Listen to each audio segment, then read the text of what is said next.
Hey guys, welcome back to the Mind Body broadcast. It's Austin and Marty, and today we're going to talk about how to be a good client. And before anyone, starts throwing stones at us, we want to we want to talk about how to be how to make coach client relationship more productive, maybe more efficient, and more obviously more enjoyable. How to provide good feedback, how to provide the right feedback, things that you might not even think about as far as some of the back end stuff on our end that when we're sorting through updates. And there's all kinds of little nuances that we can touch on here. It's been kind of interesting to hear people say to me, "What are you thinking when you read the assessments?" And I say I think foremost like a coach. I don't know how to really say it to you other than that, but I think this can kind of give you today a insight into what Austin and I potentially will think, because it's this in one of the things I would definitely add to what you guys are going to get out of this. You're going to be able to get more value out of the coaching, and then two, when you do acquire, we'll say, one of the better coaches, or you found a coach you really enjoy, this can already amplify that too. So there's things that you need to know, things that you should know, and then there's things that you just don't really need to know to make the coaching experience and the coaching relationship that much better, because that will lead not only the success of the coach and the client, but I've been meaning to get on top of writing a glorified version of how to be a great client. And Austin and I had his idea, and I said we should do that. And so here we are, going to make it happen right now. Yes, yes. I know it seems like I'm trying to think back on any other podcast or anything. I don't know that I've ever actually heard an episode devoted to this topic. No, I was said the exact same thing when we were talking about the last one about training programming. I was like, yeah, but then the client can tell with the coach. I was like, oh yeah, if the client doesn't tell the coach, it's like, yeah, well, some people need to be better clients, and well, no one really can tell you how to be a good client, right? So, and it's not trying to be demeaning to anyone saying that they're bad clients, but I know for a fact you've looked up stuff on how to be a better coach, Austin. So it's one of those things that if you both do that, then the skill level's there, because then if you need something more advanced, then the advanced coach can also help the advanced client. Let's say, I think you were mentioning that earlier, the more intuitive client, right? Yeah. So obviously, the better the feedback, the more intuitive the client is, the better feedback they can provide. And even like I said before we started, I even notice clients get better over time at being a client. You know what I mean? So they don't. Oh yes. Yeah, and they might not. And it's not like if you've never worked with a coach before and you're new at this lifestyle, or you're doing your first contest prep or whatever. It's not like we expect you to be the perfect client. I mean, you don't necessarily know what the experience is like, but I notice when people are they're receptive of the feedback and ways that they can do better. They're a machine. 6 months in, their updates are super smooth and efficient.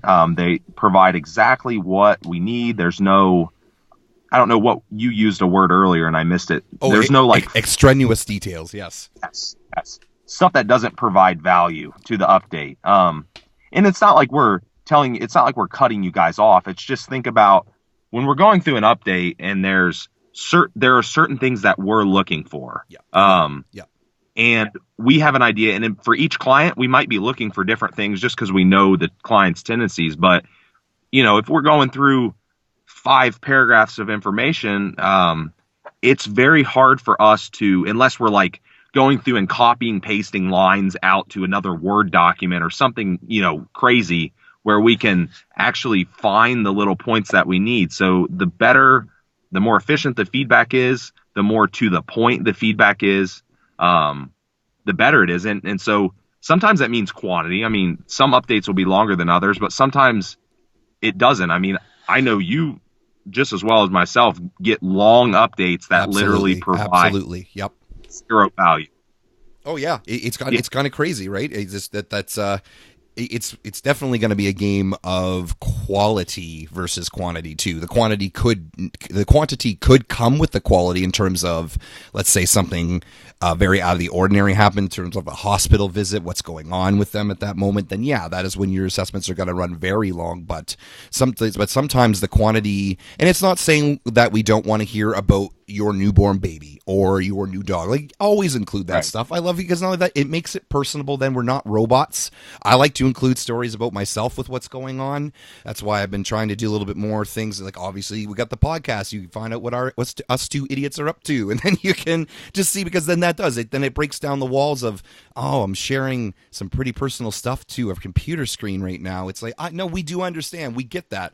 And I think once you do that in the correct tech context, like, let's say you had something where it was a bad day at work and you really, really felt the urge to come home and just smash some food. We got to know that, because, or let's even say worst case scenario, you do go home and you smash that food. And let's say it was the day before assessment, which this is not uncommon in my world. So then all of a sudden I see either the weight go up or something like that. And that's, of course, I know, Austin, you're just like me. Weight is one number. It is a gauge, of course, but it's one number. And so if we only know that one number and the scale is up 2, 3, 4 pounds just because of that one night, well, now we know the rest of the week was great. Okay, let's take a couple breathers. We'll ignore weight this week. Let's deal with that, and go on. So that's why the assessment feedback, we got to know everything. So if we didn't know that about the night before, we didn't know what the size of the food was. Maybe it was wine and pizza right before bed. That stuff makes the world of difference in terms of how you look and how we're going to be able to process not only the stress the next time, because we can talk about that stuff too. It's one of the oddest things is journaling. If you think about it, journaling is very cathartic. It's how people get out their frustrations of the day when not necessarily everyone is there to talk to. I'm not saying that Austin and I are therapists. I'm saying that we over the years, we're damn good listeners. I can tell you that. So it does help, because not only that, but then you shared it, and we can gauge the stress, because the stress hormones, the cortisol, can go out of whack. Your body can hold on to water more so. We will know that. Especially, that's why I say at the bottom of my assessments, please tell me if there was anything that was eaten off week, and let me know what it was. The difference between 2 pieces of pizza and 2 pizzas is whopping, and let me know when. Because I have to, because it makes such a freaking important difference. And then to keep with that exact same line, let's say you don't tell me about the wine that you had, and your weight does go up. Outside of me me having to ask questions back, because I'll look at the assessment and go, damn, this looked great. Why is the weight up? So then I could potentially falsely alter your plan prematurely for when it's been working really good, and make things actually go down in sense of progress. Yep. And to add to that point, there's something, and I don't have a name for this phenomenon, but we know, let's say somebody checks in, we'll exclude deep into a prep where there might be pretty frequent check-ins, and they might be like less planned, like, because I know deep in a prep, I might have someone update me on a Monday, and I'll be like, okay, I want you to update me again Wednesday, and then I'm going to set, I'm going to want, whatever. So let's say you're updating, it's a week apart. Well, there's always this, I notice some really odd trends too sometimes. I'll notice like their weight. I'll look at the whole week. Like, let's say I'm looking at weight, and, feedback aside, weight's good the whole week. Maybe they're in a fat loss phase. They're trending down slowly. I mean, with a little bit of fluctuation. And then all of a sudden that morning they spike up update morning, and they're kind of emotional in the update. I can tell it's like something about that update. They remembered, oh my gosh, it's update day. And there's something about that update itself that's what they're reacting to. They're not reacting to the whole 6 days beforehand. Right. So realizing that kind of stuff and having sufficient feedback from the whole week will, tell us, okay, today was a fluke, or today doesn't matter, or your weight's up because of this, or you're stressed because of this, but the rest of your week was really good. I mean, there's plenty of updates where their weight is up on the day, they're stressed on the day, whatever, XYZ, you name it. Mm-hmm. And but I look back and the entire week was flawless. It was Right. great. The progress was perfect. I'm not going to touch anything other than maybe if I need to do something about the stress. But outside of that, I'm not going to touch anything. I'm not going to change their nutrition. I'm not going to change their their cardio or anything like that. I mean, because why would I? The progress was good. Absolutely.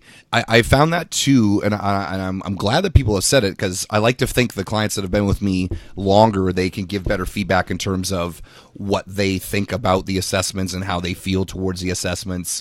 And there are people that love doing them. They think that they're very excited because they know it's a potential to get some changes, or it's potential to, like, I'll even say, just these are not things that I feel, but things that I've heard is that they want to impress the coach, like myself. They want to get the feedback back quickly. They are nervous to write the assessment. That's kind of what you were going in, or the night or the morning of the assessment was nervous.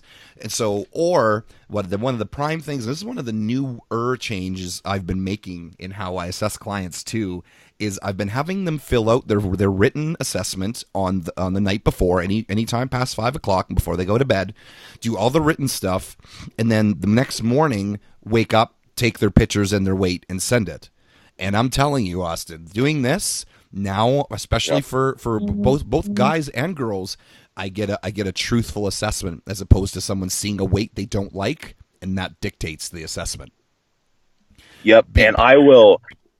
Go ahead. Go ahead. It just, because it is my, and then if, let's say if they forget the assessment at the nighttime, which I obviously have a chat with them about that, but then it's directly altered. If I see a weight, or let's say I see a weight with a downward face, or a weight with a smiley face, now the weight with the smiley face, it might even turn a little bit towards the good. Like, oh, I did this. I don't need to tell them about that time I had a cheat meal or something like that. And that's, either way, it's boiling into exactly what we're talking about, is that as much as you can, honest biofeedback. And I don't like, it's like saying don't lie, it should be hilarious. It should be just full disclosure. And that's going to go into a wonderful next part of this, is the coach should definitely not be demeaning or be slanderous or pick any of these terms towards you as a client for doing this stuff, because I can guarantee you that the coach is not free from having a cheat meal, a binge, or something in their life if they are in this industry and they're not a newborn baby. Even if they are, they've probably already cheated on their diet as a newborn baby, because it does happen. So even if there are things in there you might be embarrassed about, maybe it's just that the coach-client relationship isn't there yet, but full disclosure on everything. So, like, as I know, if I've got questions on here, they'll say, how is your strength going? Are you getting a pump now? Are you not getting a pump, more or less? And they'll almost want to placate me, in a sense of they want me to make it look like things are going better than what they are. And I've seen this phenomenon a couple times, but it's giving then the feedback back, in a sense of us. We as coaches have to be able to really be ginger in the original assessments, we'll say, when we first become client coach relationship, so then that can be built up, and then eventually they do turn into the better paragraphs. There are more detailed, but I really like that one thing you said about how sometimes the assessments are very short, and to me, that's when the weeks are just bang on. Weights this, this is this. How's your workout? How's your workouts going? Phenomenal. And I love writing. No news is good news. I was like, this is wicked. You're on track. Nothing was off. This is, hey man, see you next week. Wicked. Yeah, it's like, and while that might not be the most exciting thing feedback wise, right, it should be, because in reality, that's what you want. I mean, that's what we're here for, right? Progress in some way, shape, or form, whatever we're going after at the time. But one thing I wanted to add to that too is with the, well, of course, with the slip ups, any kind of slip up, whether small, big or small, if it is big, if it's something that's definitely worth, like it's something that's becoming a habit, something we need to take care of, I'll of course might employ some methods. I might ask them, why? Have you really thought about why it happened? What were you feeling when it happened? Yep. That. And the biggest one I would say is obviously is binging. That's hands down the biggest episode, type of episode that we're going to have to touch on and deal with. I mean, I can't think of anything outside of that would even come close.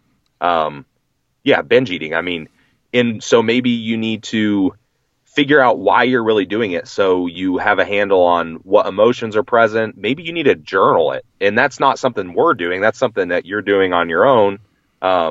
If there is an episode, journal it, write it down. What were you feeling when it happened? Why did it happen? Was it stress induced? Maybe it's something physical that we need to address, but maybe it's something that we, totally just emotional. So it's the thing is, it's taking out, and the bottom line there is it's taking out emotion and replacing it with logic and figuring out what's going on. I mean, I'll do this a lot, and I think this is something I actually learned in school when I studied psychology, was that so any type of episodes like that, or anything, even when someone's just emotional and stressed out over something that we can see is really insignificant, I'll ask them, I answer questions with another question. Like I'll ask them things and what I'm asking them is things that provoke thought. It makes them think about it. They're like, oh wait, well, maybe that doesn't happen.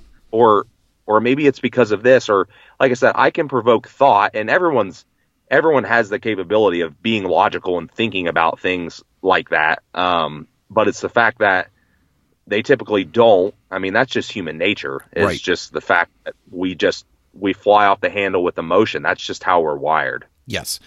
So I love that you mentioned the why. Like I do pretty notoriously will say my questions, and then if someone gives me a what, I will say to them back in my response, almost all of these questions have if yes or if no, why, depending upon the question, right? For instance, so was anything off this week? Yes.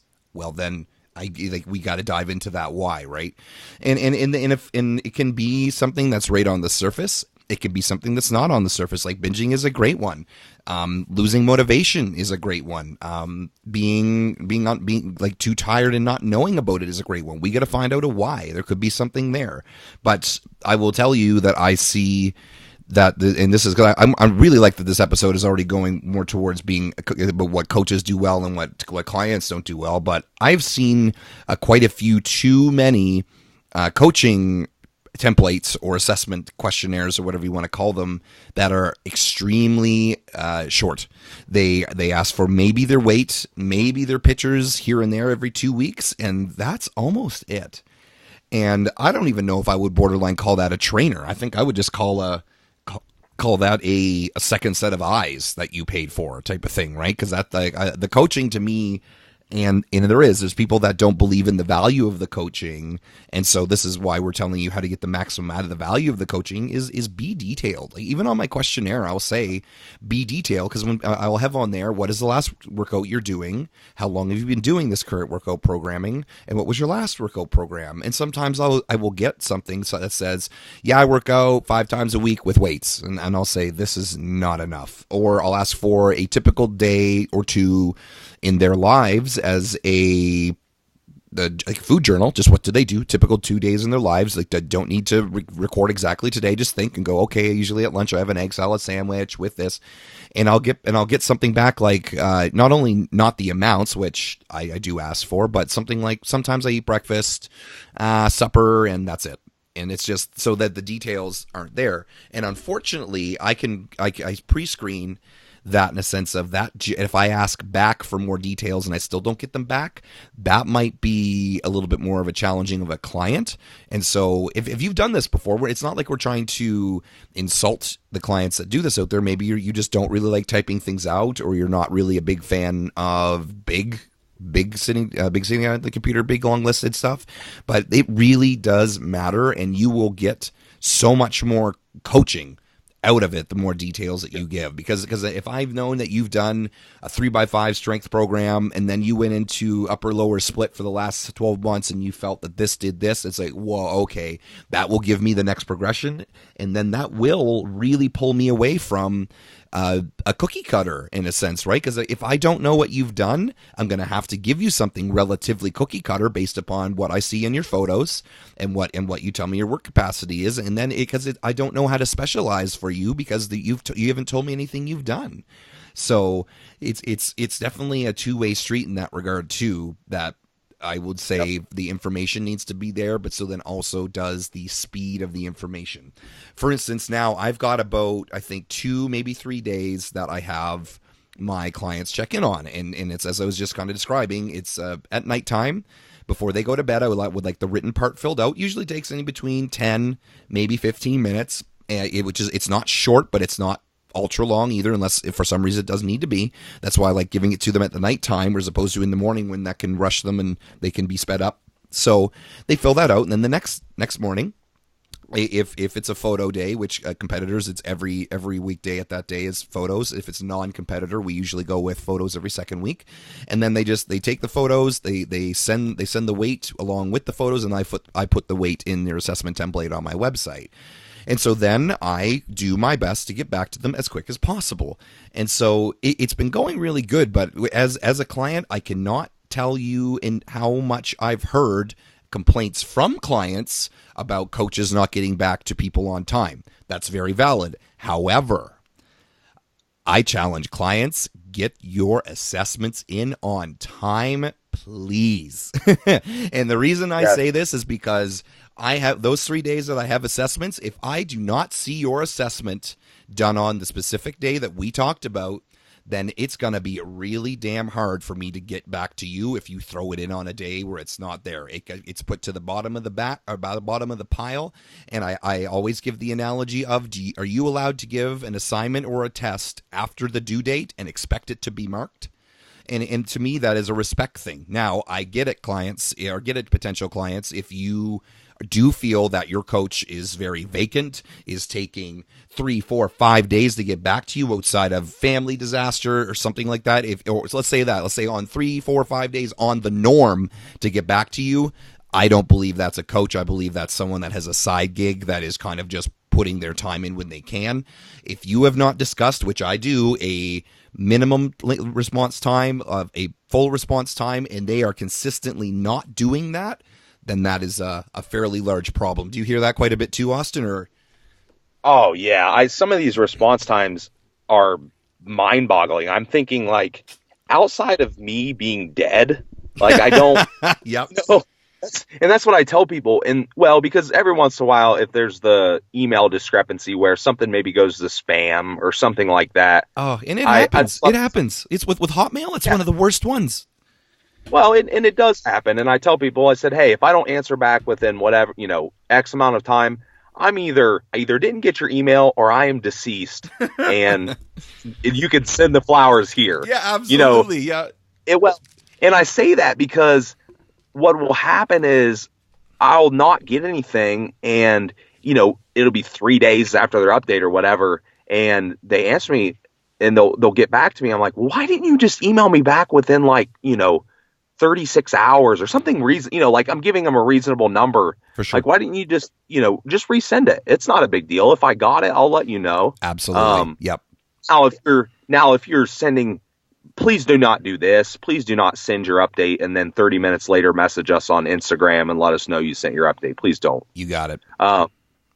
That's just, and this is just common sense stuff. I mean, and this is, because at the end of the day, here's the thing. I mean, and I would assume you agree with this. I want my clients to feel like they are of the utmost importance. I don't want them to feel like they are just a number, and I want them to feel like they're my only client. And you can do that within reason. But at the end of the day, we do have other clients, because anyone that's coaching full time for a living, we have to have a certain amount of clients to be able to pay our bills and make absolutely and make money. So when you guys can get updates in on time, that is awesome. That is, always do that. That's super helpful for us. And as far as like going back to the details of the updates, frankly, if the more detailed you are, pertinent details, not just junk. Pertinent. You got it. Yep.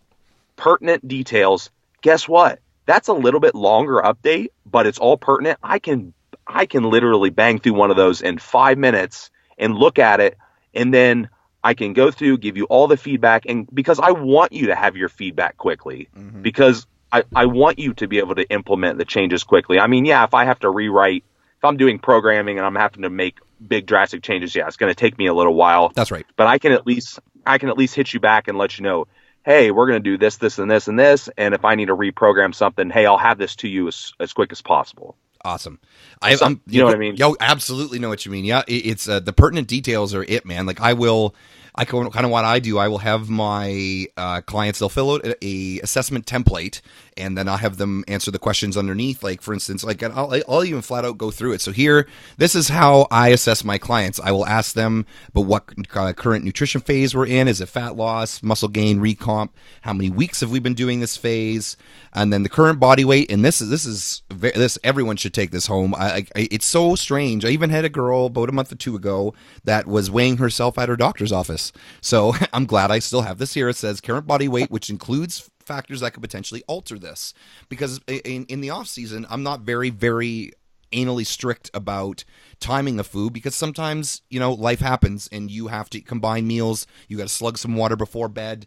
You were late at night. You're up early. So I got to know factors that affect your weight, because that's very true. A funny tidbit. I don't know if you've ever done this, but I weighed myself at night and I said, you know what? Screw it. And so I set my alarm for every hour and got up and weighed myself every hour to see the difference. About 0.8 pounds every hour. So I lost about 7 pounds over the course of the night, very evenly. Oh yeah. So you got to think of that 0.8. So 0.8 times 2. So like 1.6 pounds. If I woke up 2 hours early, that's huge. That's a difference. And so that just, I did that purposely so I can say to my clients, it literally makes that much of a difference. And then I'll ask the cardio what we're doing. I'll ask your temperature. I'll ask the amount of activity. Did it go up or down in terms of your outside of gym stuff? What's your hunger? Has it gone up and down? What's your mood like? Has it gone up and down? Please list anything that's over under your plan that you did today. What your energy levels like during the day? What is your stimulant intake? Like, I'm not going to tell you all of it just in a sense of brevity, but that was about half of the questions I ask, because I need to know that. And I hope some eyes kind of went, wow, he needs to know all, because for me to effectively coach, I do need that. Maybe people need less. For me, I got to know that stuff. I got to know when bowel movements are not going good. If you had a week of you usually 2 to 3 a day, and you had a week of 1 a day, I got to know that. So then something's going on in a way, right? So to have the not only the proper feedback, but I'm pretty notorious for, I will have the questions beside there, and I'll open up my notepad, and I go fairly far in. They will get essays back from me if I feel it's needed to, and that's when I've gotten some of my best blog topics. I will tell you, when someone says, I don't know what's going on here, and I go, this needs to be said, because this person obviously doesn't have the answer why, and so we go from there. But I really, really put the hat on and try to say that at the maximum it is 72 hours, and even then, that's very, very late for me. It's usually 2 days maximum that you'll hear back from me. And to go into that more, exactly what you said about, like, we need clients to pay the bills, right? But not only that, but like, no, sorry, go ahead. Yeah, what do you mean by that? Yeah, as in, this is our profession, right? Like, we do get money for it. Yeah, go ahead. But it's, I don't know how to explain it to you other than this, guys. I've tried to gingerly say, do you think you're my only client? Because the amount of text messages, and then Facebook messages, and then emails, and then updates on my form, it's like, listen, I get it.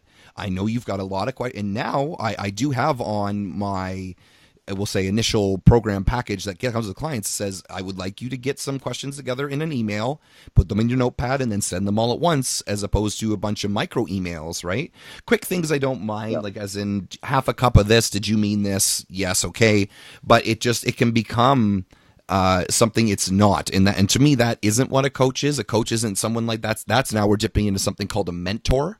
And a mentor is when they teach you what they're doing. They show you the process behind the why, everything about the why. And that's when it kind of becomes blurred and becomes a little bit marred. Do you have any kind of experience with that stuff? Yeah, and obviously the best solution is don't let it get out of hand to begin with. You got it.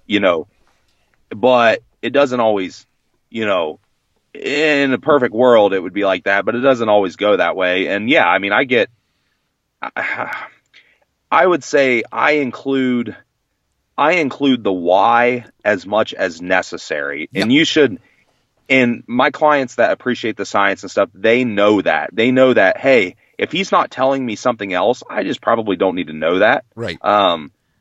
And yeah, like you said with the questions, that's a huge thing. And I do that especially when I'm sending out any new programming. So maybe their initial plan, that like when I'm just starting with someone, or new training programming or new nutrition plan or whatever, I'll say, hey, if you have any questions, just compile them all and shoot them over in one email so we don't have a rabbit trail going. Right. You know? Yep. And you might think, oh, I have 12 questions. Maybe they send you, maybe that's a big number. But that's really not that difficult to answer. I'm just going to indent under each question. Exactly. Copy and paste. Exactly. And that's super smooth. And I just gave you a ton of information in about 2 minutes. Mm-hmm. And that's super useful. It's super useful for our time. It gives you more information. It gives you a better experience. Yeah, I mean, that's just a win. That's a win-win for everyone when you can keep everything in one place. And I know, like, I prefer email. That's my thing. I keep as much stuff on email as possible. Me too. Absolutely. Just because then like, what would you use? Gmail, Austin? I have a couple different emails, but I mean, are you using like Google Drive or something? Absolutely. Just between Google Drive and all of that, but just how they group all the emails together. Like I almost like having the one big thread will have like 32 beside it. So then that's like the question thread, you know what I mean? And it's just always kind of there. So any questions we have talked about, and that's good for them too, because then everything we've talked about is inside this one gigantic mega thread. Yeah. Oh yeah, I see what you did there. No, you did not. That's so I mean, okay, so now that we've gotten some good details here, so maybe let's talk about what typical things do you ask for feedback wise? Because I mean, you and I might have, I'm sure we'll have similarities. We might have some differences, but I know, and my little disclaimer here would be that I might start with a base template and I might kind of add or subtract things depending on the person as time goes on. But just initially, what would be some of the things that you would include? I want to know about the digestion, gas, and bloat for sure. I want to know how long the workouts are taking them. And then obviously workouts can split into cardio and then weights. I want to know strength, what's going on with it. I want to know how their body temperature, if it's especially that's kind of for the beginning, if it varies dramatically, and then towards the end of the prep as well.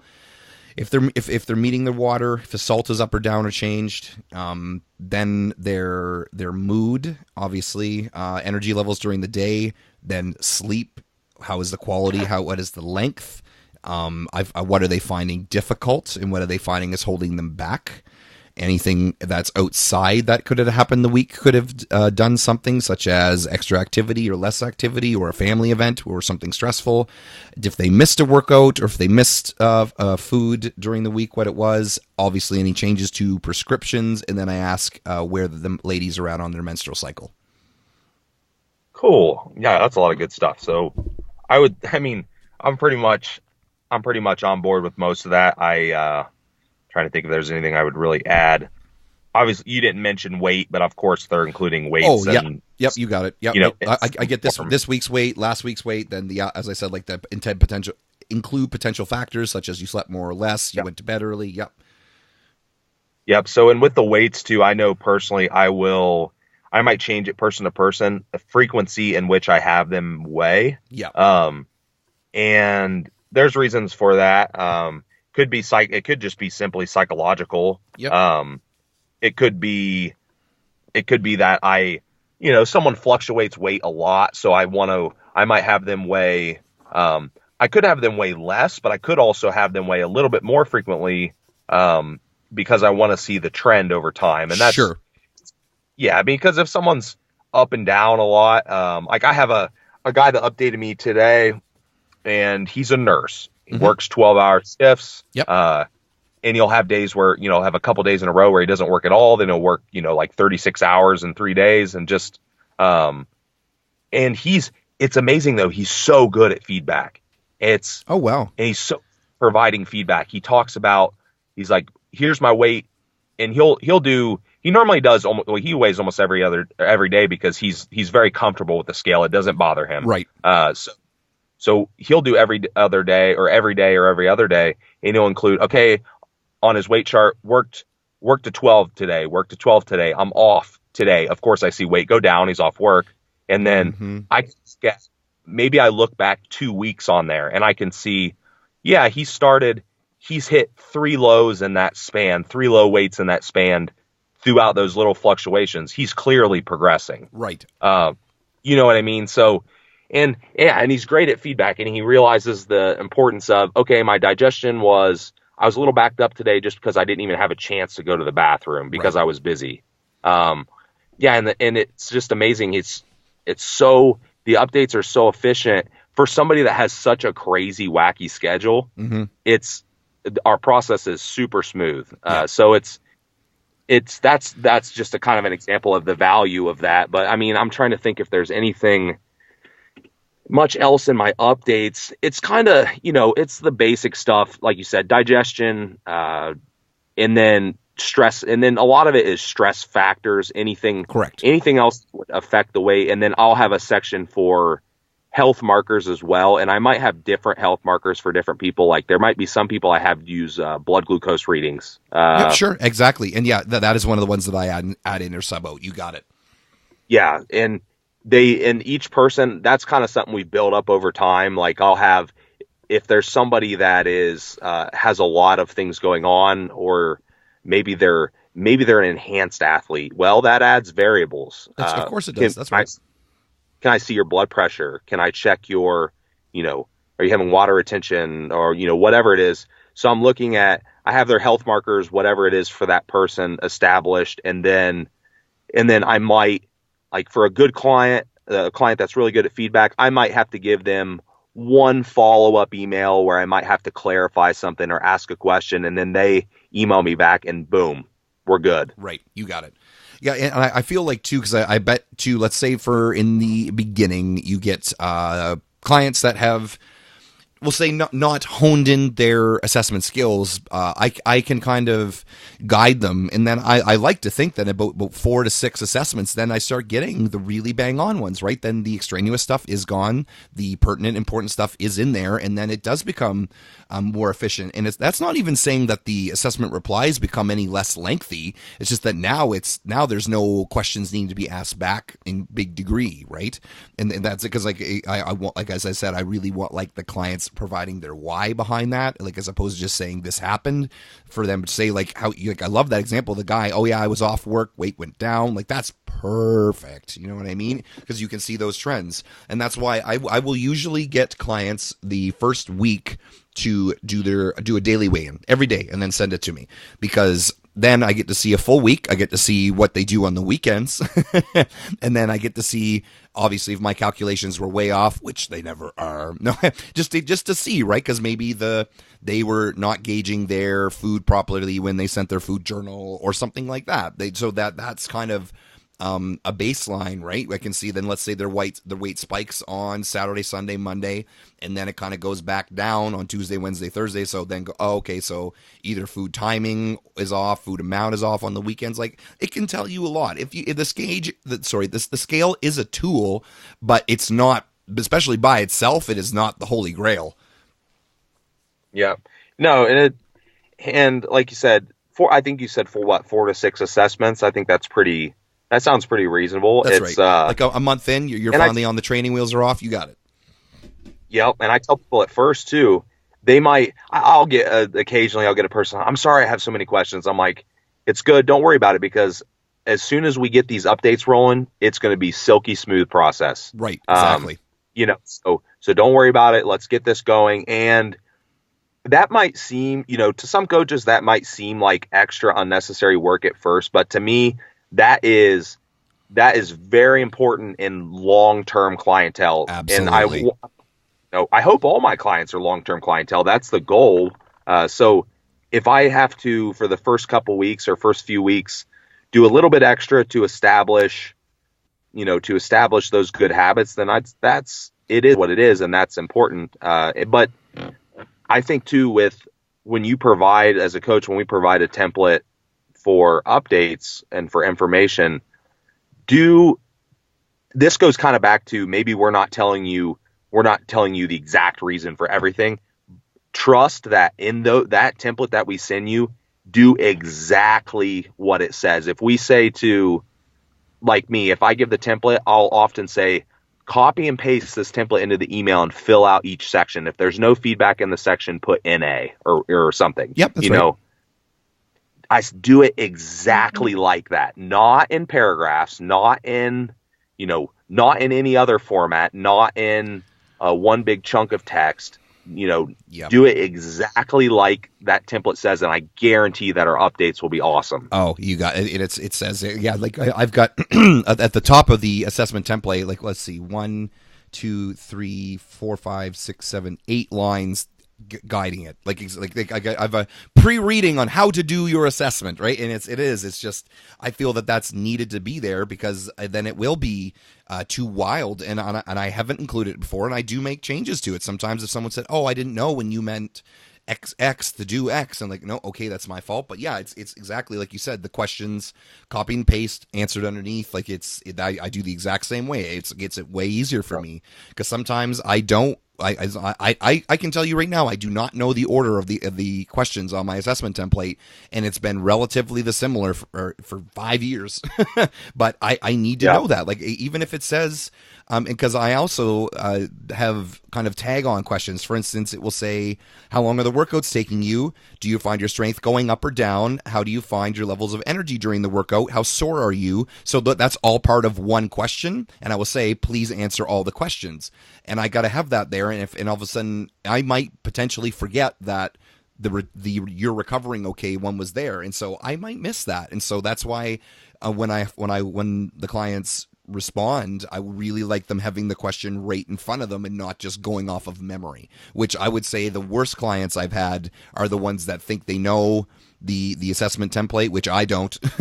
And they'll say, body weight was good, I ate my food, another was really off, a couple days I missed water, and just like it's like you said, the one paragraph, it's not, the questions are not included. It just looks like if it's rushed, if it's a freak week, okay, but if not, that is a pretty big glaring sign to me that we need to have a very good chat. And if it doesn't get better, that's I don't know. Then what would you? I'll ask you that first. What do you think that is? If you start seeing perpetual not putting the effort in for assessments, or they're not, we'll say, following the rules, because I don't think it's not Nazi Germany here. The rules are pretty easy to do and relaxed. It's not going to harm you to do this. So what do you find when clients are kind of rebellious in that sense, what that means? I've run into this situation a couple times. Normally it might take a little bit of prying, but normally it's corrected once you get the message across that how important it is that you follow the updates. But I'm trying to think, I've probably had a couple occasions where it's just like, we're working with adults here. Everyone, even if you know nothing about coaching, even if you know nothing about nutrition, and that's why you've hired us and you're brand new, it is a template that you literally can't mess it up if you just do it exactly like it says. And so if somebody's not doing that over several updates, it makes me question if they even if they care. That's my boy. Yep. So it's like, there's no other thought that pops into my mind other than you don't care, because I understand, like, I've had clients that they literally have no clue about nutrition, training, other than basics. They know the exercises when I send them, stuff like that. But sure. They're super new. They know nothing about the coaching process. And I give them a little bit of slack. It's like, yeah, we'll figure out this update process. But even that type of client, like if we're 2 months in and they're still not, and I've repeated it over and over again in the updates, like what other what other answer is there other than you just don't care? Yep. Or Yep. I don't know how else to put it. Yeah, I'd like to think that I have two questionnaires. I have my pre-screening one to see if they're at where I believe I can be of assistance to them, and then I have my bigger questionnaire, which is all the information I need to build the programming. But it's kind of funny to see if they can go that way. I actually had one of the worst client to coach experiences I ever had a couple months ago, where and I haven't had anything like this in years, where they assumed I should check up on them, like in just random moments, like, hey, how's the program going? But like randomly, or just to see how they're doing. I said, no, that's what the assessments are for. This is what this is, and just it was just like a catastrophe. But it's very interesting to me to see what expectations are, and so I would almost borderline like to be able to have that. I would love to see what. Because I always ask that too in my questionnaire is, have you had a coach before? What did you see, or how was your experience? And then what were your expectations? And then what expectations of yours weren't met? Because some of them, because I do know flat out, I will tell you, there are a couple coaches out there that do daily updates. And why, that's like outside of, peak week or maybe the peak 2 weeks. I've mind blown who needs to talk to their coach, because to me that is now babysitting and or hand holding. I just don't think that that's relevant. I don't think that's a coach. I think now that's a parental figure, and that's not something I'm willing to do. Like, now let's say I have a client that has been doing well or even hasn't been doing well, and they miss one assessment. I usually don't say anything if they miss one assessment. If they miss two, that's when I will send a, hey, what's going on? Or not what's going on. Hey, what's up? How are you? What is anything new going on in your life? Missed last two assessments, Marty.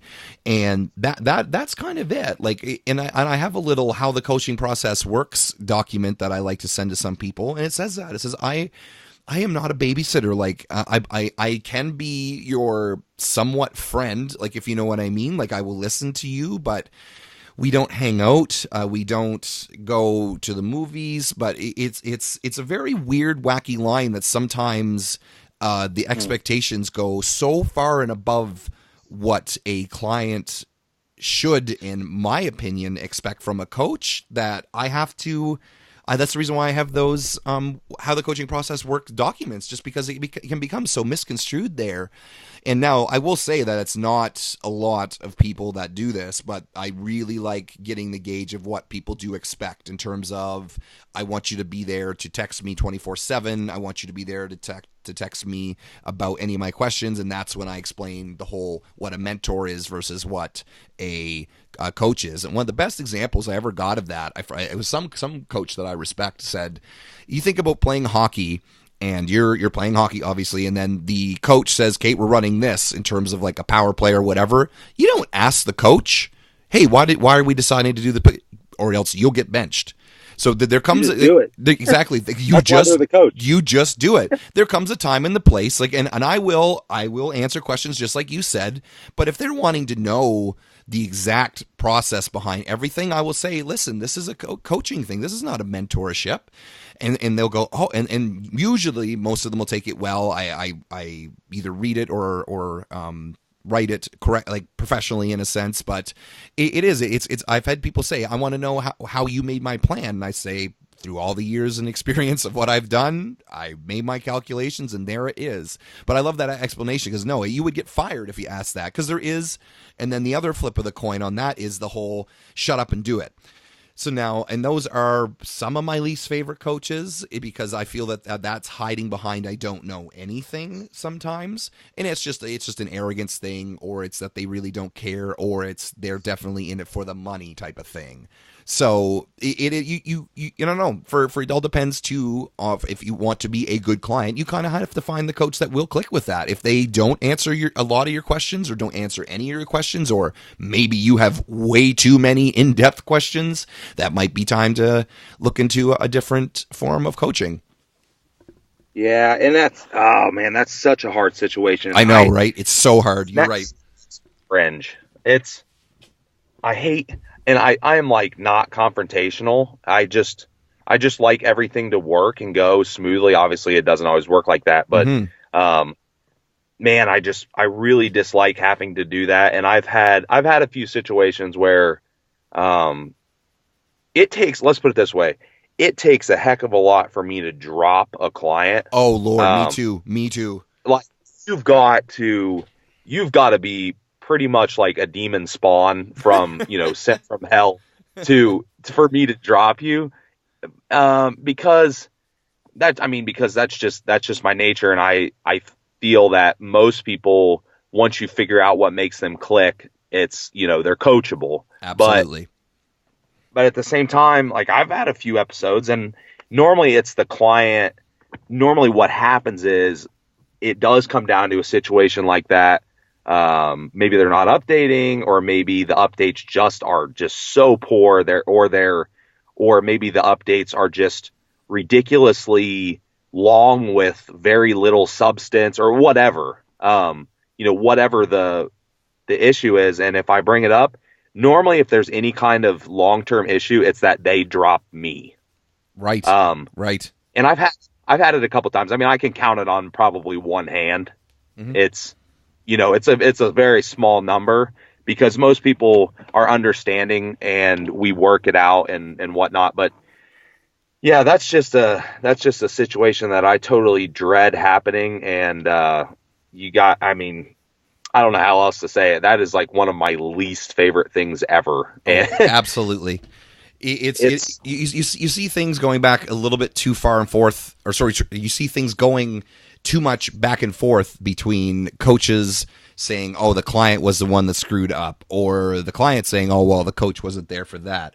And I'm pretty sure that you would do the exact same darn thing as me. Is that I will do everything I can to abolish that. It really hasn't happened to me, which I've been super fortunate with, just because I don't know. It just hasn't really come across my radar, but I'll hear, yeah, my coach did this, my coach did that. It was unimpressive, da da da. And then maybe potentially I'll have heard or known the coach, and they'll kind of give me their story without me asking. I never like how I'll find out this stuff is if a potential client says that they've worked with a certain coach and this is what happened, and then I'll usually ask them, how did you feel about that? Like, did you feel that you were not paid attention to? Did you feel you weren't a part of the team, or whatever it was?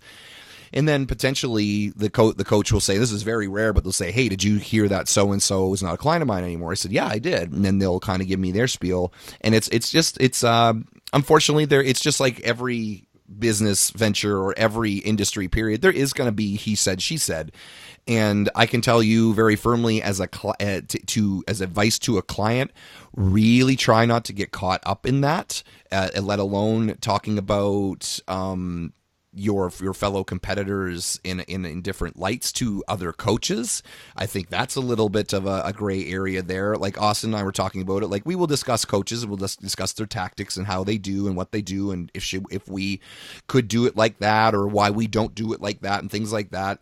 But if it gets to the point of being so wacky, I actually will have that on my questionnaire, and we'll say, how many coaches have you worked with? If there is 3, 4, 5 coaches, that tells me something. That tells me that of course they're a coach hopper, and now why are they like? And then of course, if there's some aggression, aka they just don't understand my body, or that sends up a little bit of a warning for me.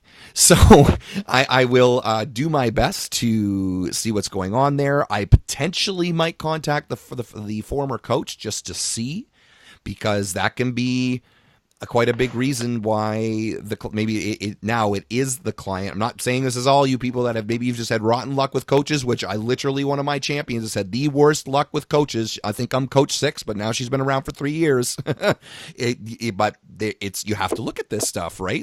That's how we can kind of pre-screen, and how obviously clients, you should, or potential clients, ask a lot of questions in your pre-screening of your own to your potential coach, especially if you've had problems in the past. And I always will try to keep a recommendation letter of a sense to any of my girls or my guys that I am coaching. Or you can even just go on my Instagram and find someone from however many years ago and ask them their experience. I talk to former clients, ask them why they left. if that's kind of a guarded thing from a coach, that's a pretty big warning sign that obviously they only want you to talk to certain people. But yeah, have you experienced anything like that? Or well, yeah. I mean, of course, I think I would say most coaches that have been around for a while probably have. Like I said, it's pre-screening is great, and you try to figure out as much as you can right off the bat. It's obviously not foolproof, though. That's right. It's because, just like anything else, people are very excited when they start oftentimes, and then when they settle into a routine, their true colors come out. It's kind of like a relationship, right? Oh, yeah.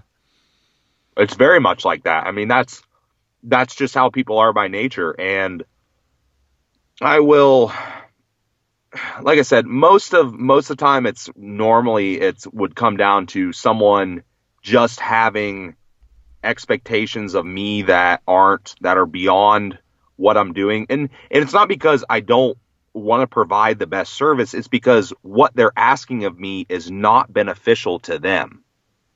I'm doing things that are beneficial. Me making small talk forever, all day.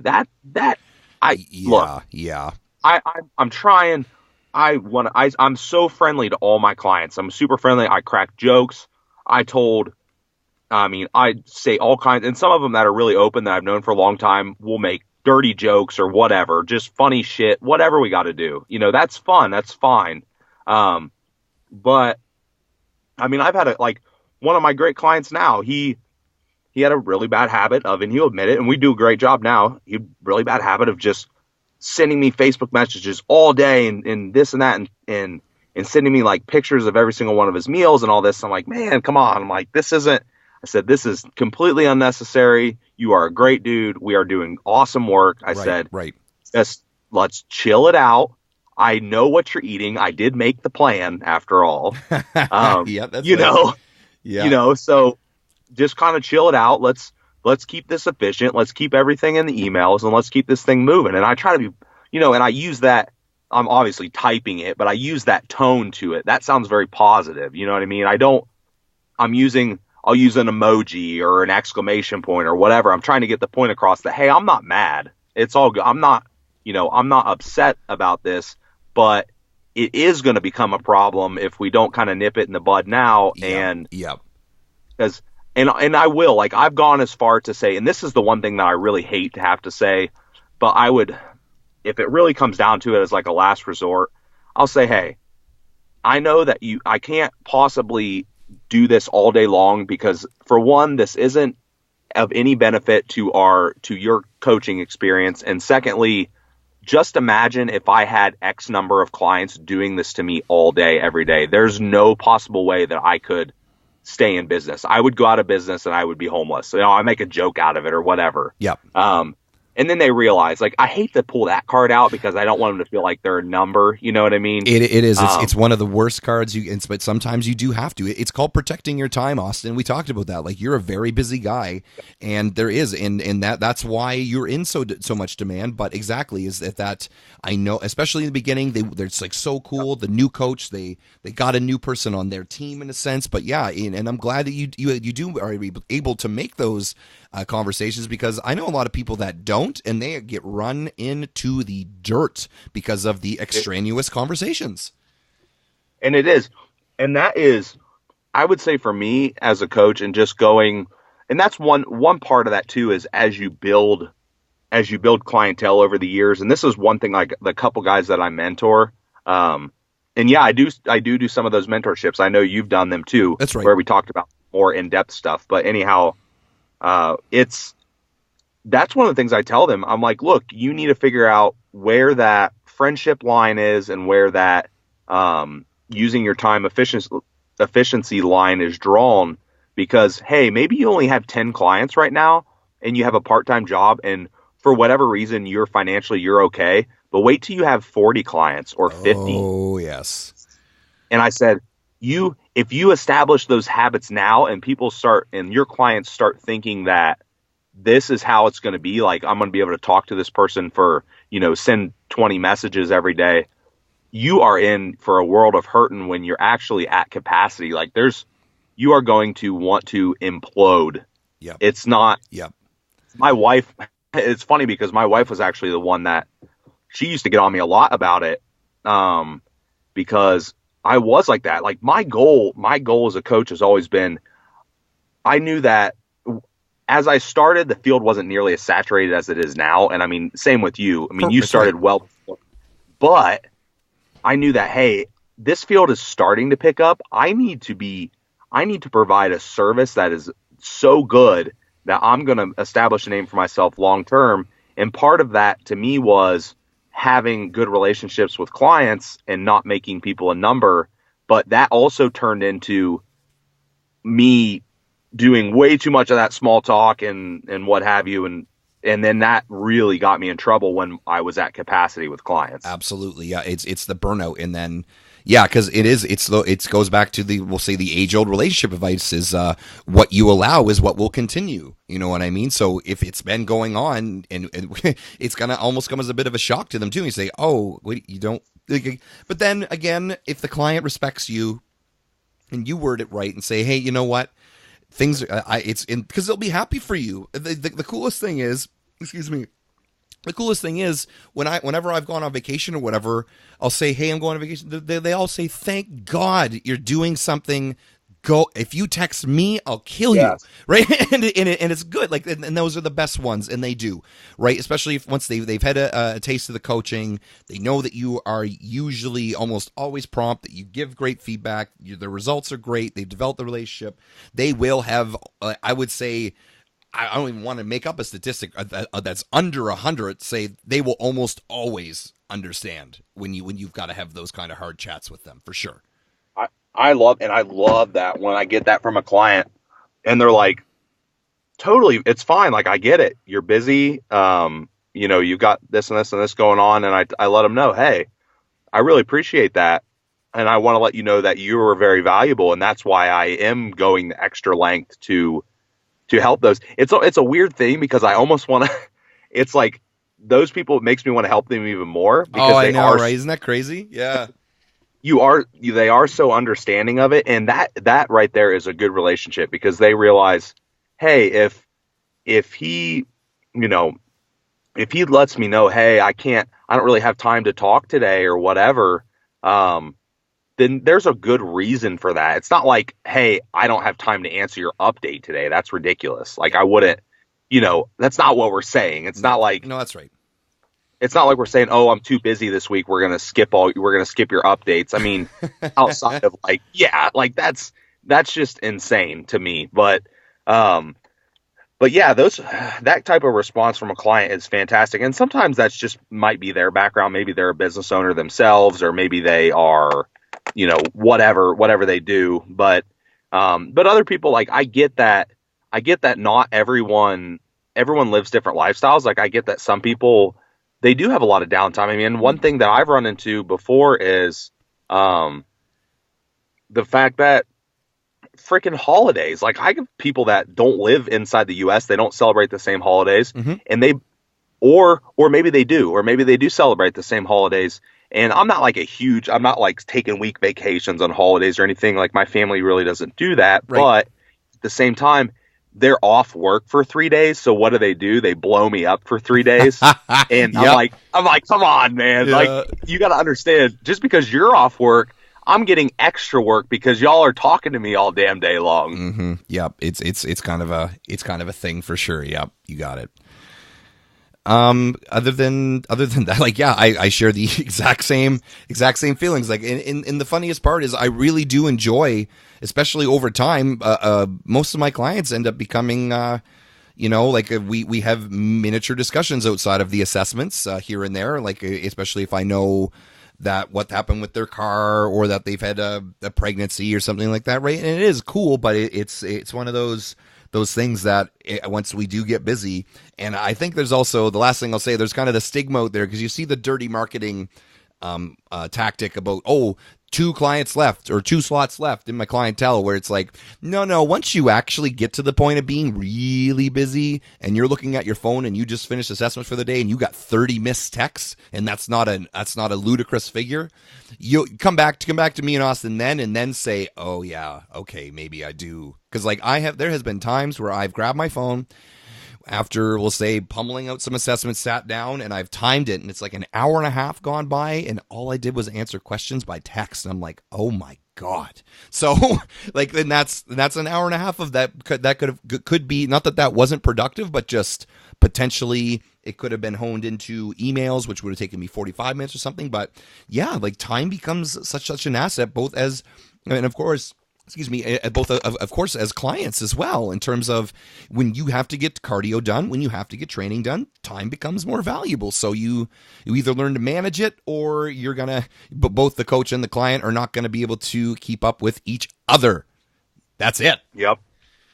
You figure out, like you said, little ways to have discussions. One of my favorite things to do outside of that is I won't do a lot of small discussions.